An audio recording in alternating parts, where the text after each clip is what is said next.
સુરતના resident doctor હર્ષ પંડ્યાના આપઘાત મામલે હવે વિરોધનો વંટોળ ઉઠ્યો હોય તેમ નવી સિવિલ હોસ્પિટલ ખાતે અખિલ ભારતીય વિદ્યાર્થી પરિષદ દ્વારા ઉગ્ર વિરોધ પ્રદર્શન કરી તંત્રની કામગીરી સામે સવાલ ઉઠાવ્યા હતા। સુરતની સૌથી મોટી દક્ષિણ ગુજરાતની નવી સિવિલ હોસ્પિટલમાં રેસિડેન્ટ ડોક્ટરના આપઘાત મામલે અખિલ ભારતીય વિદ્યાર્થી પરિષદ અને એબીવીપી મેદાનમાં ઉતાર્યું છે।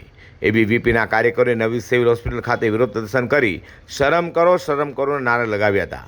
એબીવીપી દ્વારા આક્ષેપ કરવામાં આવ્યો છે કે સિવિલ હોસ્પિટલમાં અવારનવાર રેગિંગની ઘટના સામે આવે છે, તેમ છતાં તંત્ર દ્વારા સમયસર પગલાં કેમ લેવામાં આવતા નથી।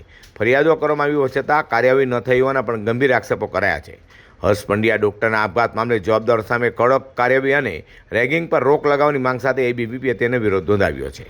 નમસ્તે, લક્ષ્મણનાથ યોગીરાજ, સુરત મહાનગર મંત્રી, અખિલ ભારતીય વિદ્યાર્થી પરિષદ। આજ રોજ જે ઘટના ઘટી હતી સિવિલ હોસ્પિટલમાં અને સિવિલ મેડિકલ કોલેજમાં જે માઇક્રોલોજીનો વિભાગ છે એમાં એક વારમ ઘડી સુરતમાં સિવિલ હોસ્પિટલના અંદરના મેડિકલ જે વિદ્યાર્થી હતા હર્ષ પાંડ્યા, તો એમને જે માનસિક ત્રાસ આપવામાં આવતો હતો એને લઈને એ લોકોએ ડીનને જાણે કરી હતી ને એક એમને સૂચના પણ આપી હતી, એ લોકોએ વાત પણ કરી હતી, છતાંય એ લોકોએ એનું ધ્યાનમાં ના લેતા જે એના લીધે એ લોકોની એક ઇગ્નોર કરવાની જે પરંપરા છે, જે વારંવાર રેગિંગની આપણે લોકો બધા ધ્યાનમાં છે કે રેગિંગની જે વારંવાર ઘટના આ સિવિલના મેડિકલ કોલેજોમાં ઘટે છે, તો એને લઈને અખિલ ભારતીય વિદ્યાર્થી પરિષદ સુરત મહાનગરે આજે વિરોધ કર્યો છે। અને વિરોધના કરવાના કારણ આ છે કે આ જે રેગિંગ ચાલે છે એ રેગિંગ ખરેખર નહીં થવી જોઈએ, કેમ કે જે આ રેગિંગના કારણે એક મા બાપ આપણા દીકરાને ખોઈ દે છે। જે રેગિંગના કારણે